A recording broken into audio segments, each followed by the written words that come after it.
चिड़िया की सलाह। एक जंगल में मिट्ठू नाम का एक नटखट तोता रहता था। उसकी माँ हमेशा उसे कहती थी कि वह पेड़ की सबसे ऊंची डाल पर न जाए क्योंकि वहाँ खतरा हो सकता है, लेकिन मिट्ठू अपनी माँ की बात नहीं मानता था। एक दिन वह सबसे ऊंची डाल पर गया।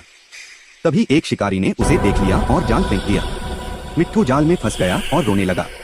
उसकी माँ ने आकर उसे किसी तरह बचाया। उस दिन से मिट्ठू ने हमेशा अपनी माँ की बात मानना शुरू कर दिया। उसने सीखा कि बड़ों की सलाह हमारी सुरक्षा के लिए होती है। सीख, हमें हमेशा अपने बड़ों की बात माननी चाहिए क्योंकि वे हमारा भला चाहते हैं।